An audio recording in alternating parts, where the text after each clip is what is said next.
Hello and welcome to the Potential Psychology Podcast. I'm your host, Ellen Jackson, and it's my mission to share the science of human behaviour in a practical, fun and inspiring way. In each podcast episode, I interview an expert from the fields of psychology, well-being, leadership, parenting or high performance. I pick their brain to uncover what they know about living well, what tips do they have for you and I quiz them about how they applied their expertise in their own life. Join me as we discover simple, science-backed ways to live, learn, flourish, and fulfill your potential. Hello, and welcome back to the Potential Psychology Podcast. This is episode 72, and we're talking a bit about exercise, a bit about spirituality, a bit about indigenous cultures, and quite a bit about a very select group of people who choose to run around and around an extended city block in New York City, not just for days, but for weeks at a time. My guest is Sanjay Rawal, an award-winning documentary maker based in New York City. We're talking about his film 3100 Run and Become. But as you'll hear, the film is just a starting point, really, for an in-depth, wide-ranging and, I reckon, quite insightful conversation about different paths to being our best selves. But before I introduce you to Sanjay, I have a little update for you. I have to say a big thank you to our partner for this episode of the show, People Analytics and the Future of Work, or PAFAO. The PAFAO Sydney 20 event is now less than a month away, and I have been able to secure a sneak peek at some of the speakers, a couple of whom we will be having here as guests on the show, which is very cool. And one of those amazing speakers is Shiran Yavaslavsky, who is the CEO of Cassiopeia. And in 2019, last year, Sharon was named in Forbes 30 Under 30 list in her home country of Israel. She leads a team at Cassiopeia who are working to make our workplaces safer, psychologically and emotionally, using some pretty amazing technologies. So Cassiopeia have used available research and data on offensive behaviour at work, so things like sexual harassment, bullying and discrimination, and they've developed a software tool that measures and predicts the likelihood of offensive behaviour occurring. So they're able to kind of work out the likelihood of something occurring according to the demographics and various data they've got on workplaces and types of workplaces, and then they can use that to predict the likelihood and inform leaders and organisations so that they can then work to prevent it. So I'm intrigued by all of this because human beings are very complex. So turning that kind of data into a technology just sounds fascinating. So I'll be asking Sharon all the questions to find out more about how that works. And you can hear Sharon speak about this at the PAFAO Sydney 20 event on March 3rd and 4th in Sydney CBD. It's going to be the perfect event if you work in human resources, people management, organisational development, people and culture, or you lead people, or you work with people, or you have any kind of responsibility for people in the workplace, and you want to know a bit more about how they work and how to create workplaces that allow them to work at their best. It is a 2-day event, and I do have a special discount code as a speaker that you can use to receive $200 off the cost of registration. So when you're registering, which you can do at pafao.net, that's PAFOW.net, just pop the code SYD200, so that's SYD, and the digits 200, in the promo code box at registration, and your discount will be applied automatically. I'm looking forward to it. A little nervous, but I'm looking forward to it, and I can't wait to see you there too. Okay, so that's the update done.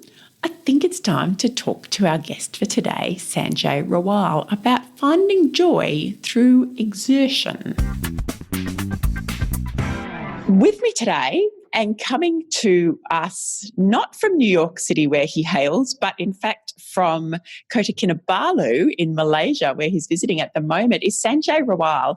And Sanjay worked in the human rights and international development sectors for 15 years in over 40 countries before focusing his love for photography and storytelling onto filmmaking.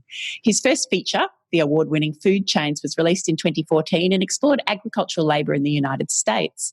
And his current film is called 3100 Run and Become, about the Self Transcendence 3100 race, the biggest race in the world with the least fanfare and no prize. And Sanjay's here to talk to me and us, not only about the film and the incredible stories that it tells, but also to talk about the mind, meditation, and the relationship between spirituality, running, and transcendence. Welcome, Sanjay. Thank you so much for having me. It's great. It's great to be on your show. It's lovely to have you here. I have watched the film, as I was just saying to you off the air, and I have so many questions. I thoroughly enjoyed it. It was so informative to me, just as a human being, but particularly as a psychologist, and thinking about what might go on in the minds of people who engage in this kind of, do we call this an ultra marathon? Is that how it's defined? It's technically a multi-day race. For listeners who might be curious, a marathon is 26.2 miles, 42 kilometers. Then an ultra is anything above that 26.2 mile distance. But once you start getting into races that take more than a day or two, we get into the realm of multi-day running. So can you tell us, before we explore the movie, can you tell us a bit more about the race and what got you interested in it? So this race, the Self Transcendence 3100 mile race, is the longest officially certified running race in the world. It was started in 1997, actually by an Indian spiritual teacher named Sri Chinmoy, who was based in New York. The distance in kilometers is about 4,993 Ks. Runners are required to average at least 59.8 miles, just a hair under 100 kilometers per day, if they want to finish the race in the 52-day window. Most people would go, what are the logistics of the race? Are you running from San Francisco to New York? As a matter of fact, most multi-day races are actually held on closed loops because you don't want to worry about traffic. You want to be able to have aid, water, food. I mean, you need 10,000 calories in these races. You want to have that close at hand. So this race actually is staged on a half a mile, nearly a kilometer long loop on a sidewalk in New York City. It sounds absolutely impossible, but the fact of the matter is, and we explored this quite deeply in 3100 Run and Become, that running these types of distances takes people closer to the kind of essential nature of human beings than almost any other type of physical activity. Yeah, so I couldn't get my head around it until I watched the film, and then that really did give me that insight, even, again, as you say, into the practicalities of it. 52 days just running around a single block, and they do change direction each day, don't they? They do. That's the only variation. Yeah, so it's 52 days. So even, again, for me as a psychologist, I'm just thinking, what kind of mind does it take to be able to, because I can imagine if you're running great distances or trail running or even marathons, you're traversing different terrain. You're going from place to place, A to B. But in these sorts of races, as you say, it's a closed loop. They're just running the same scenery day in, day out. I mean, it's counterintuitive, but when you're running in places that are outwardly beautiful, more often than not, the logistics are pretty occupying. And not just the logistics of food and water, but having to focus on the terrain and trying to avoid sprained ankles. And you end up using a lot of your mental power on the kind of minutia rather than on the grandeur. You might have moments of absorbing the beauty, but in those experiences where you're pushing your body to the limit, you actually want to have as few variables as possible. Now, when it comes to the mental state of mind, I would say it's virtually impossible to run these types of distances with an attitude of mind over matter. Willpower is just the first step. You can't do these races and deal with the amount of physical pain, that gastrointestinal distress that people, face just from the amount of calories and water that's necessary, without really finding a way to be happy. And it's not a mental happiness more than it's an actual enjoyment. And this is why in the movie, we focus so much on indigenous cultures that have running traditions. Although this next little anecdote is not in the film, it's the essence of the film. I was on a running retreat with a bunch of Native American runners, and we were passing through the Hopi Nation in Arizona, in the southwest of the U.S. And that particular area of Arizona is the longest continuously inhabited region in the Western Hemisphere. The Hopi villages have been there for more than 7,000 years. The Hopi elder named Rex Talium Tewa exhorted us on one morning's long run to find joy through exertion. Now, most of us who exert, whether it's lifting a heavy weight or running a marathon, in that period of exertion, we're not thinking about the moment. We're thinking about getting through it. We're trying to will ourselves through it, gather the kind of mental energy to try to achieve a certain result. This Hopi elder, Rex, really pushed us to try to find moments of peace and happiness and joy in those moments of extreme exertion. And that's the key to races like the 3100. It doesn't come from just the race itself, but it comes from changing one's mindset and practicing how to be totally naturally and spontaneously happy in a moment where your body is screaming at you to stop. And that's what I found fascinating. And I suppose because I don't have a background in running, I'm probably like most of our listeners where every, couple of years, I think I should really do a bit of running. And I kind of max out at about 5 kilometers and then do that for a short while and then give up again because I know as I'm doing it that I'm way too caught up in my head thinking about having to do it, how much it hurts, whether or not I'm enjoying it, how far I've got to go, have I got to the finish? That's kind of where my head is at. And through just listening to you on other podcasts and watching the film as well, starting to get my head around the idea that this is very much a meditative process, I guess we'd call it, this being able to restrict the mind to that present moment in order to, as you say, overcome the pain, the obstacles. But also interesting what you were saying about that single loop and actually not wanting the distraction. It's almost like you can't take too many more inputs in because that takes us perhaps out of that meditative state. Would that be right? That's correct. There's kind of a burgeoning field in sports psychology and physiology that studies something called the flow state. And that's kind of a metaphysical state where athletes are at peak performance.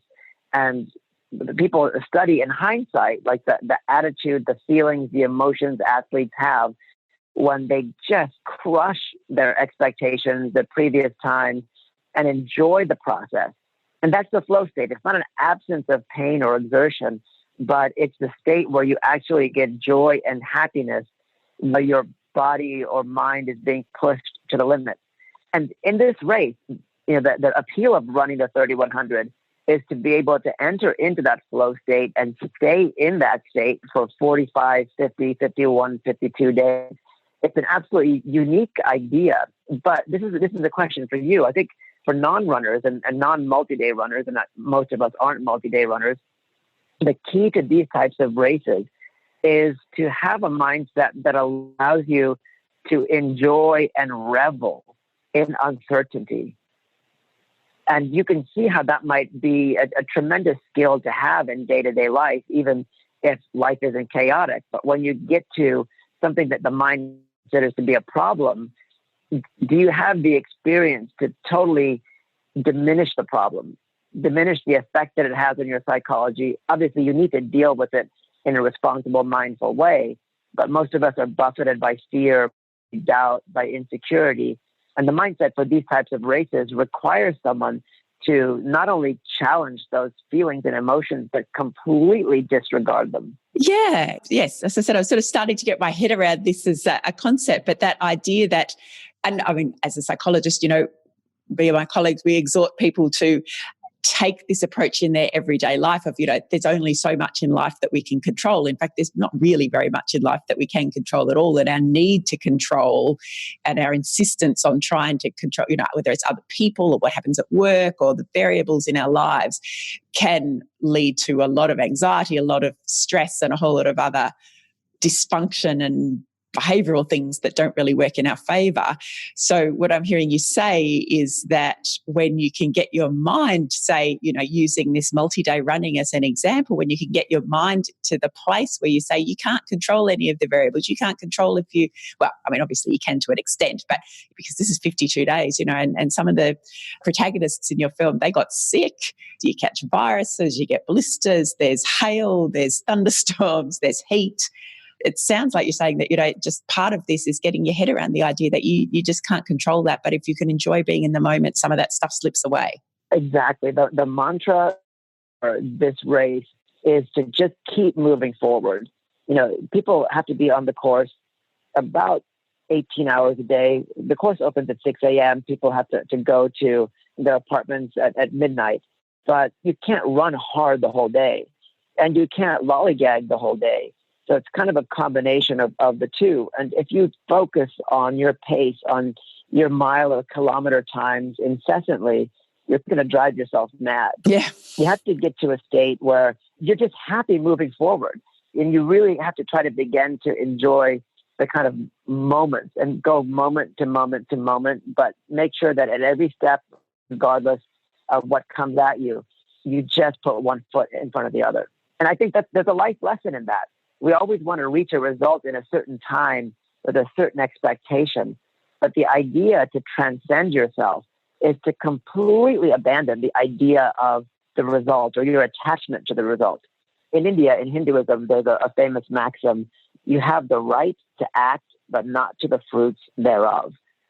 Peace is the state where you can move forward without any expectations, like enthusiasm minus expectation. So we have the right to, I suppose we're able to control perhaps the process, but not the outcome, might be a kind of modern Western way of saying that. Yeah, the kind of like greeting card way is the journey is the destination. Yeah. And that's what the Hopi elder was saying from an exertion point of view. It's like you have to find joy in the exertion. When you're pushing yourself in work and personal life and business, it's not the result that's going to give you the most joy, even though we think it is. But, the results are an experience of success or failure.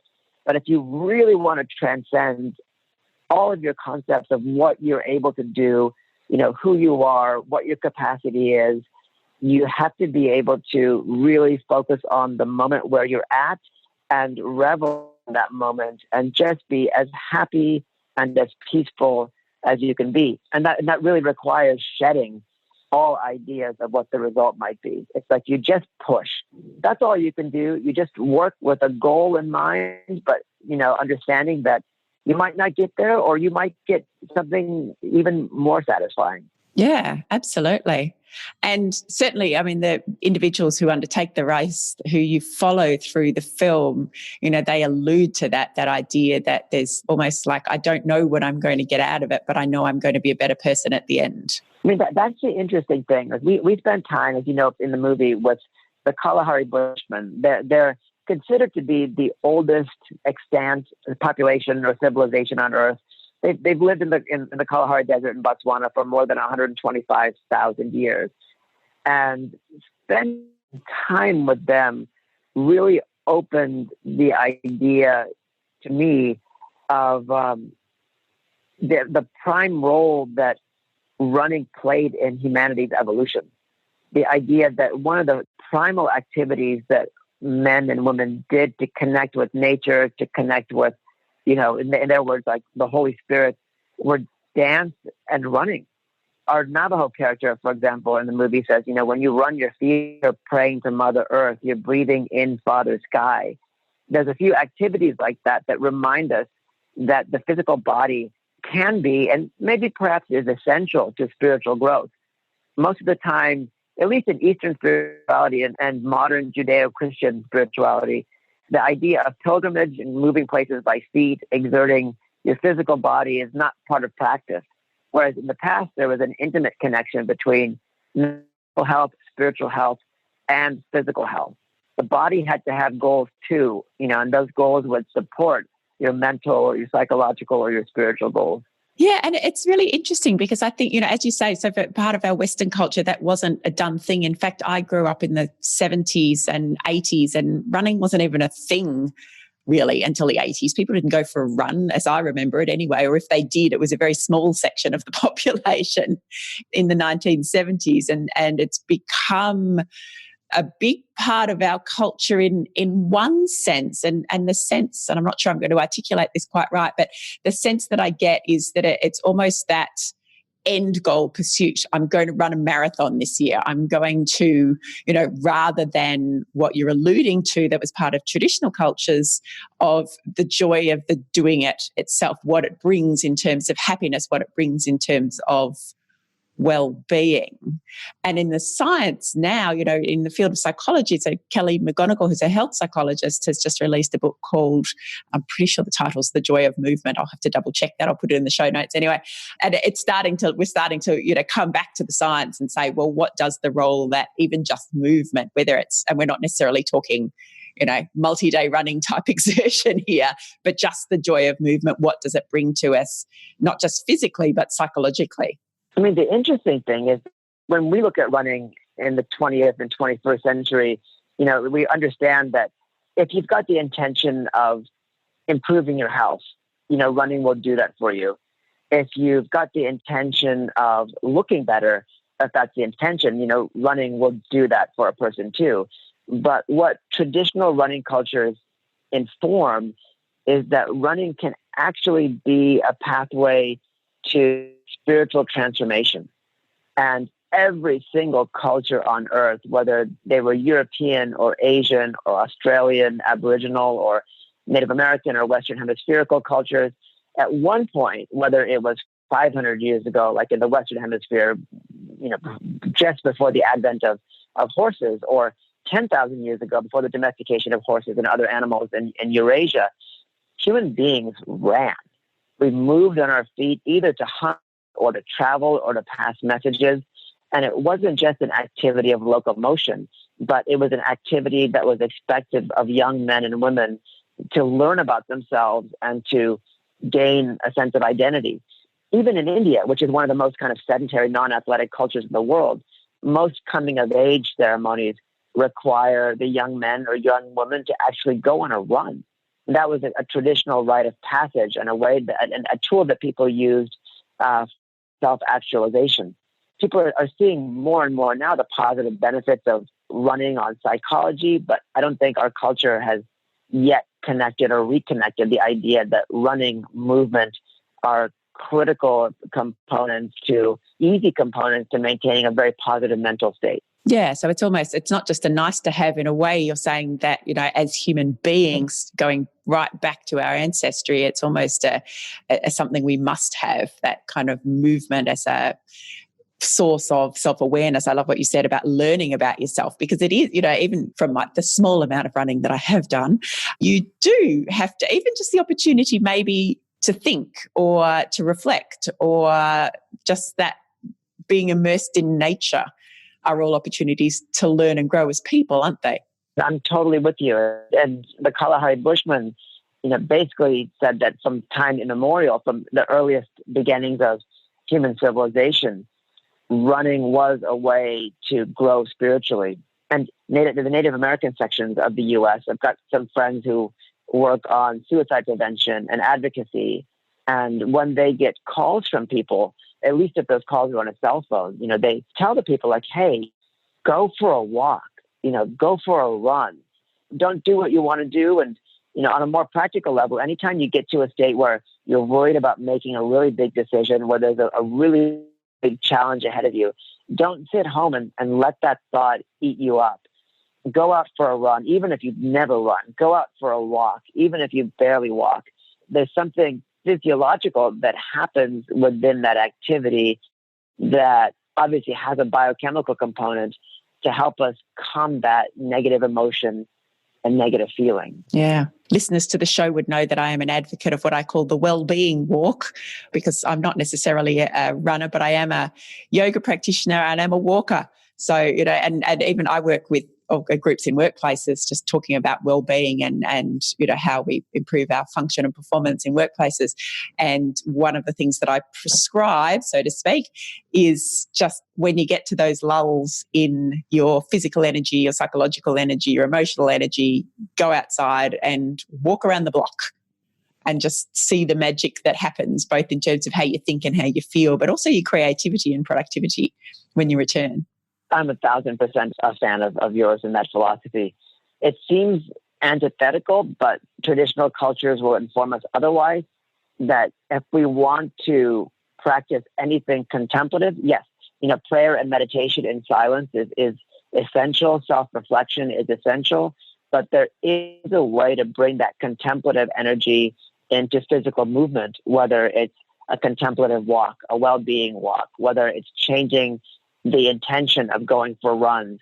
Anything physical that we do isn't necessarily going to have spiritual ramifications, but if we put the intention of personal transformation into that physical exercise or physical regime, it's bound to help us because that's what it has always done. We can say now more than ever, we're disconnected with that prime tool that humanity used for tens of thousands, if not hundreds of thousands of years. Yeah, that was one of the things that I found fascinating about, because you interweave, within the story of the film about the 3100 race itself, you've interwoven some of these stories of traditional cultures. So you mentioned the Kalahari Bushmen, and I've forgotten the terminology, but the Japanese, ancient Japanese kind of walking the 1,000 miles, is it? Also the Navajo culture and some of the stories there in running. So as you say, being able to take us back to really learn, and this is happening, with meditation and Eastern cultures, and what is it that human beings perhaps had once that we've lost somewhere along the line, and is there stuff that we can gain from revisiting that and exploring that? Absolutely. We look at three cultures in the movie: the Kalahari Bushmen, the Navajo Native Americans, and a sect of monks in the highlands of Japan that trek 1,000 days split over 7 or 8 years, which means 100 days a year in those 100-day cycles. And they have to complete a prescribed mileage per day in each cycle. The first cycle might require 11.5 or 16, 17 kilometers a day. So by the time they get to the 9th and 10th cycle, they're pushing 85 kilometers a day. And the kicker, as you know from watching the film, is that if the aspirant doesn't complete their daily mileage, they have to take their own life. Yeah. It seems like the most outlandish consequence. And granted, no one has had to take their life in the last 150 years. They've been much more stringent on the preparation. And that's the crux. If you attempt or start an activity that might not lead to a positive result, it's very easy to be overcome by fear on day one. And then that fear becomes like a self-fulfilling prophecy, and you can't avoid the consequence that you're so afraid of or that you're so desperately trying to avoid.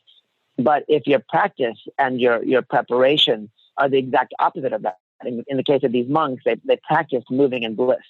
They practice moving in prayer, so that the idea of the consequence of this activity is a complete afterthought.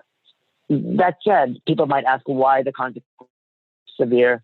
But in Tendai and Zen Buddhism, there's the notion that unless you have an incredibly severe consequence for failure, prescribed or set discipline will become diluted over time.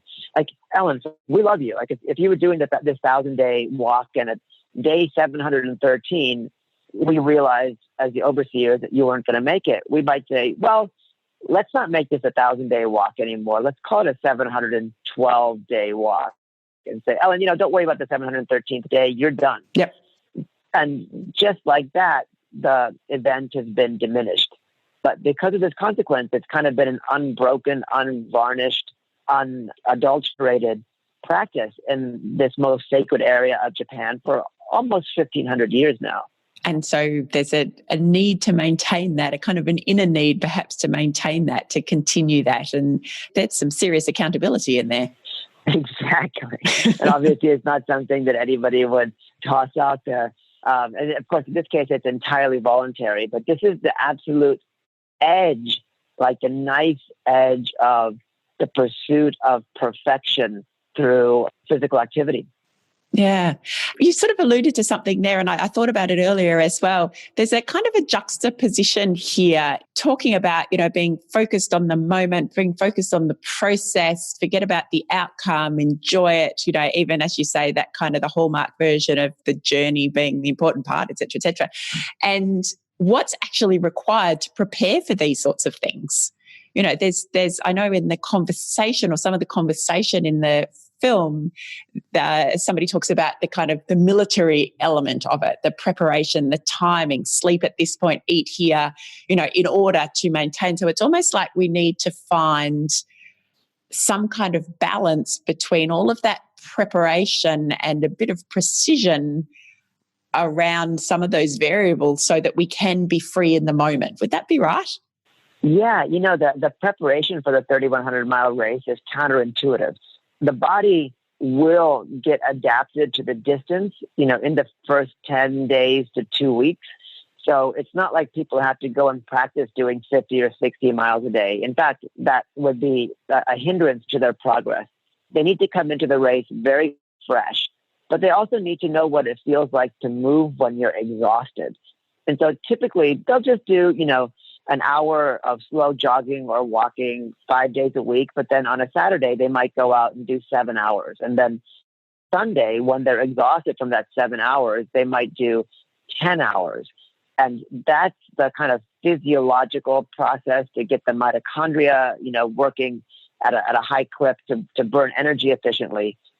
But the crux of it all is in those moments of exhaustion, in those moments of discipline, in those long stretches of running and walking, can you enjoy it? Can you, not forcing yourself to enjoy it, but can you actually unlock a part of you that just is in bliss? Now, the thing I've seen with these multi-day races is it's akin to fasting, where, people who've done some sort of cleanse or fast, all experience it. In the first 1 or 2 or 3 or 4 days, it's pretty much torture. And then somehow magically it becomes easier. We know that magic is kind of metabolic state of ketosis, where the body's burning fat rather than carbohydrate, burning fuel stores rather than needing to take in calories. Something happens to the mind after 3, 4, 5, 10 days of a multi-day, where the mind all of a sudden and very clearly moves out of the way. And so when you're doing an event like that, obviously the thing that seems like it would be the most vicious aspect is the boredom. And what does boredom mean? The mind telling you this is dumb, you can't do it, we've got other things to do, and bringing out doubt, insecurity. But when that goes away and the mind is peaceful, you experience not just the constant flow of endorphins, but you release emotions, all the positive emotions that the mind kind of puts a blockade on moment by moment in our day. They come out, like love becomes spontaneous, peace becomes spontaneous, joy becomes spontaneous. And that's the reason why people come to the race. It's not just to say they've done it. It's not to will themselves through. It's like the characters in the film say, they know that by the end of the race, they will be better people than when they started. And this is exactly why. And this is the transcendence that it's all about. Yeah, the idea of self-transcendence is that when we make progress in life, when we do something better than we did the day before, when we achieve something that's a little bit more significant or pushes our capacity, that gives us spontaneous joy as human beings. Self-transcendence is at the heart of all of our experiences of happiness and joy and achievement. And so what is self-transcendence? It's literally what that Hopi elder said. If you can find joy through exertion, you can achieve self-transcendence. Doing better than before than you ever have isn't spontaneous. It's like you've got to exert, you've got to do the work. But you can't just do the work and expect a certain result and expect a certain achievement. If you want to really just categorically, in a guaranteed way, go beyond everything that you've ever imagined you could do, the formula, again, it's counterintuitive, is like, don't think about the result. Think about the moment. Find a way to be incredibly ecstatically happy in the moment, push in those moments, and voila, you'll do better than you could have ever imagined. And I love that find joy through exertion, because even as I'm sort of thinking about that, that I think for probably most of us, the idea of running around a block for 52 days is probably beyond our reasonable comprehension. But even if it's just going for that walk or going for a short run, and the idea of that almost feels impossible. For me anyway, as I'm thinking about it, the idea of even being able to use that as a little mantra is just to find joy through exertion. Just find the joy in this. Get out of your own head. Don't worry about what hurts and how it feels and whether you've got the time. Just find joy in that moment as you physically exert yourself. I love that exercise, because you're right. It's not something that we can just say, like when we go out the door, I'm going to find joy in exertion. It seems, again, like a misnomer. But if we reflect on that mantra, if we bring it in to our mind and our consciousness as often as possible, we begin to understand the depth of it. And we begin to not just understand it, but we realize it. It becomes a spontaneous experience where it becomes a truth, a living truth, and not just a really advanced fortune cookie saying.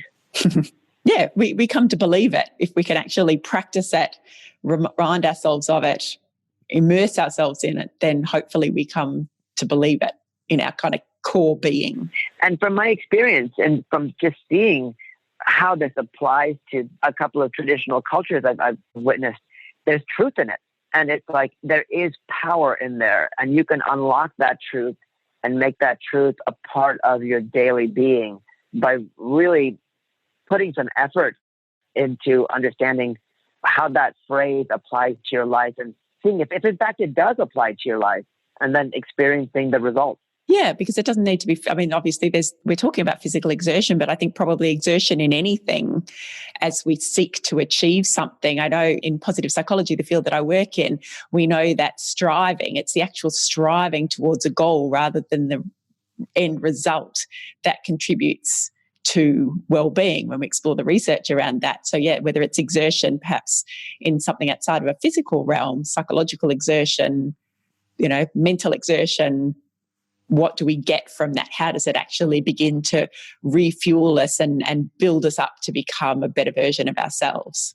Exactly. And I mean, this applies, obviously to relationships as well. It's not saying from friendships or intimate relationships, like where do we want to be in 1 year or 2 years or 5 years, or in counseling, where do we want to be at the end of it?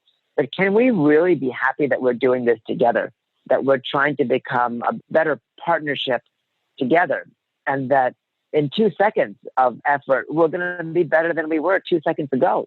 Yeah. Can we enjoy that process of striving rather than saying like, this is my idea of perfection, that's your idea of perfection, one of us needs to abandon it? Yeah. Can we just do it together? That's a lovely way to frame it up. Sanjay, I'm really interested how you came to all of this, because you have a background in running yourself, don't you? And I'd love to know more about the story of how you came to be interested in this as a field. Well, it's a great question. And then I'll go back even further. When I was at university, I was a lot smarter than I am now. My parents both had PhDs, and I was pushed into really advanced things at a really early age. But after a couple of years of university, when I had enough credits to graduate, just because I killed myself in school, it became apparent that the things that I saw in myself that were deficient, the parts of myself that I didn't like, the parts of myself that made me insecure, my relationship to other people, and all the stuff in between was never going to be solved by school. And it wasn't going to be solved by achieving a certain degree or getting a certain job and, making progress financially. The answers that I wanted really required a totally different pursuit. And that's when I started getting into meditation. And just like, I did in the academic life, when I wanted to learn something, I tried to go to the very best person. So I realized that self-help is a misnomer. Self-care, as positive as some of those practices are, is a misnomer. It's like, you can't get anywhere in life without someone else's help. It's just the way things are. Like maybe the first person to achieve perfection or enlightenment on earth, did it by themselves. But in Eastern spirituality, the idea of mentorships or gurus or guides is absolutely essential. There's no fast and steady progress without going to somebody who's already achieved the state that you want to get to. So that's just a long way of saying that I needed to find a teacher. And I was really, really lucky to go to a series of meditation workshops taught by students of an Indian spiritual master named Sri Chinmoy. And as soon as I could, after graduating, I moved from California to New York, where he was based, although he was from India. He was based in New York City. And I just said, I'm going to put myself at your feet. You're the master. Your goal is for your students to achieve ultimate happiness and peak happiness.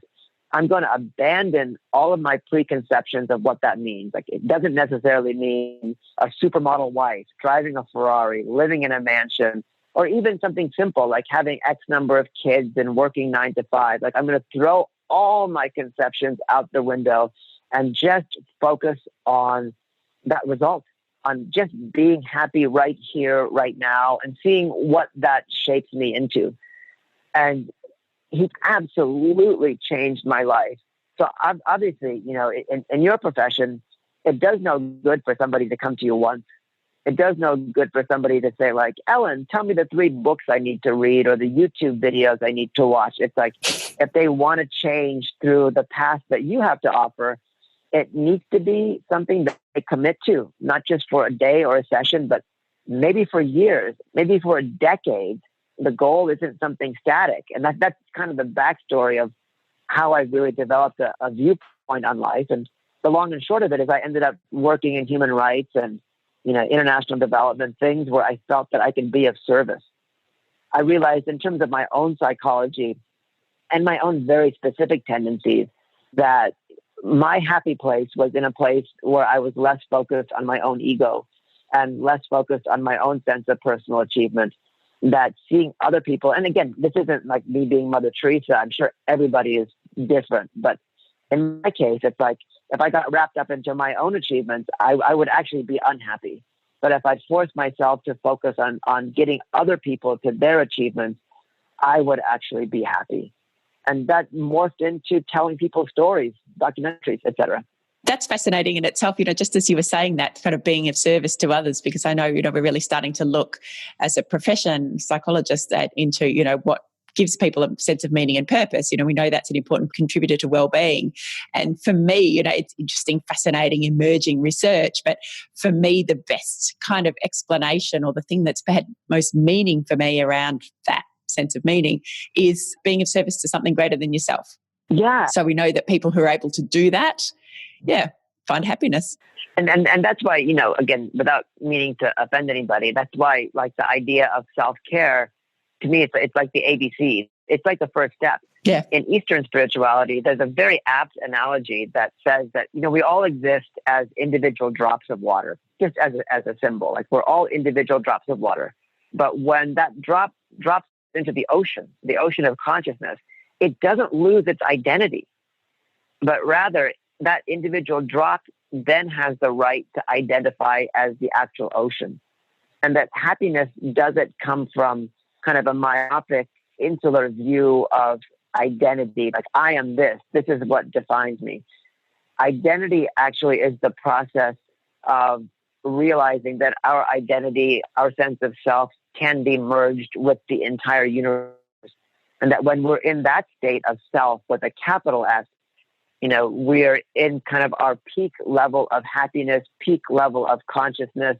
We're in the peak realm of positivity and growth. And it has much less to do with us as the individual drop than the power we gain as identifying as an ocean. Yeah, that common humanity. Exactly. And it's literally seeing yourself and others and understanding that all of your goals are, for better or for worse, tied into everyone and everything around you. Like you said in the beginning, we are not in control of anything, whether one is religious or not. But just from like the atomic nature, the psychological nature of life, even if you're living as a hermit in the woods, like, you're not in control of the weather. If you're living in society, you're not in control of anyone's reactions and anyone's kind of vibrations around you. And on an ultimate level, as with the race, can you embrace it? Understanding that you're in this petri dish of extreme uncertainty at any moment of the day. Can you embrace it with positivity rather than fear and, even insecurity? And bring yourself back into that moment. Yeah, that's exactly why I made a movie about this race that only 14 or 15 people do every year, and only 100 individuals have even attempted. It's not something that I'm necessarily, wanting to do.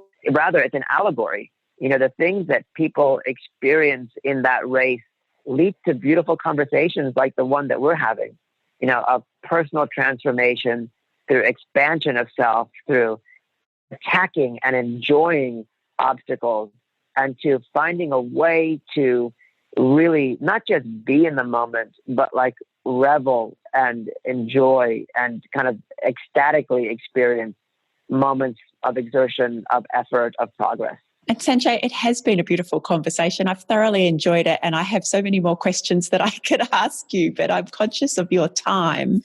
Now, you are heading out here to Australia, are you not?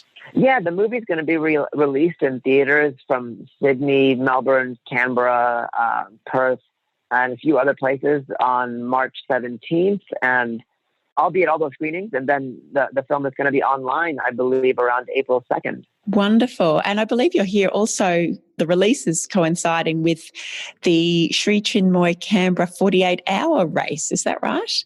Yeah. So in Canberra, people might not even know this, but there's an Australian national championship for 48 hours, that 2-day, multi-day race. And, again, it's like held in a pedestrian location around a track, but people from all over Australia will be descending on Canberra to see who will be crowned the Australian national champion in that race. And, moreover, what sorts of experiences people will get. You don't run these races in isolation, even though things like the 3100 seem like an individual event. The fact of the matter is you're out on the course with, in the 3100, 10 other people. In this race, dozens of other people. And your experience of the race is intimately intertwined with the experience that you have with other people. So it's going to be a great event. I believe it's March 19th, 20th, and 21st in Canberra. They're doing a 48-hour race. 24 hours in, they're starting a 24-hour race. Then they're starting a 12-hour race, a 6-hour race, a marathon, a half marathon, and a 10,000-meter race. So it's all going to happen on this track. So it's going to kind of be an extravaganza. And by the end of it all, when that final hour hits, there's going to be a bunch of exhausted but happy and elated people all in the same place. So I'm really excited just to be there. Yeah, absolutely. Look at, again, as somebody who hasn't historically had a tremendous interest in running, certainly our entire conversation, the documentary, even just talking about that event now has really piqued my interest. And I am going to go away with that mantra of finding the joy in exertion and see how I can apply that to my own life. Sanjay, thank you again so much for your time, for your thoughtfulness, for your insights. I've loved sharing all of the stories with you and really appreciate it. We will put the links to everything that we've discussed, including the screenings of the documentary. I've got a link to the trailer that I can place in the show notes as well, the 48-hour race in Canberra, where people might be able to come and find you and say hello at the screenings and everything else so that everyone can learn a little bit more. It was such an honor for me. Like, I'm a jack of all trades, master of none, but to be able to kind of like be in the same space as you, an absolute expert, and, feel like what I have to say is even of remote interest to you is really, really humbling. And thank you for that experience. Well, look, the entire audience will have learned a huge amount and given us a lot to think about. And that's what we always pursue here. And I know that it's common humanity. We all learn from each other. It's a community exercise, self-growth and fulfilling our potential. So I'm glad that we've been able to do that for each other today. Beautiful. Thank you so much, Ellen. Thank you again. Thank you for sharing that chat with me, with Sanjay Rawal. 3100 Run and Become hits cinemas in New Zealand this week and Australia next month, so that's March. It's also available online now for audiences in the United States and in Canada. So if you are in the US or in Canada, you will find it on Google Play, iTunes and Amazon. And for those of us in other parts of the world, we've put a link to the screening dates in the show notes for the episode, along with a link to watch the trailer for the movie. And if you get a chance to catch the film, take it. Not only is it fascinating, but it's really beautifully made as well. I thoroughly enjoyed it, and I'm quite keen to go see it again when it hits Melbourne later in March this year. We have also included a link to the Sri Chinmoy Canberra 48-hour race, which Sanjay and I discussed. It's being held at the Australian Institute of Sport in Canberra if you're interested in getting along to check that out or maybe participate. There are plenty of shorter events if a 48-hour race is just not your speed. You can find out more about Sanjay and his work, including his previous films, in the show notes as well. All the links and the details are at potential.com.au/podcast. You'll also find a transcript for this episode of the show there as well. A big thank you to our partners for this episode, Pafau, People Analytics and the Future of Work. The Pafau 20 Sydney event is taking place at the Amora Hotel Jamison in Sydney CBD on the 3rd and 4th of March. You'll find all the details and a link to register at pafau.net and also in our show notes. And don't forget that discount code that I mentioned in our intro. It is SYD, SYD 200, numerals 200. So who do we have for you next week? Well, we're going to explore the future next week. We're touching on a topic that we have covered here on the show before, and that is the future of work, or perhaps more importantly, what might work and workplaces look like in the future. My guest is Tess Walton, a shaper of the future of work. Tess's passion and expertise is in helping employers to think differently about jobs and employment. So her clients, with her help, embrace the diversity of age and experience and attitudes, as well as ethnicity and gender in our community, to kind of package work up differently. So it's a different approach. It's really future focused. It's good for business, good for people, and good for our community. So tune in next week to discover what work will look like for future generations and what we need to do now to help them to be ready for it and maybe help ourselves as well. That is episode 73 of the Potential Psychology Podcast. I'm looking forward to having you here with me for that conversation with Tess Walton. But in the meantime, go forth, thrive, flourish, and fulfill your potential.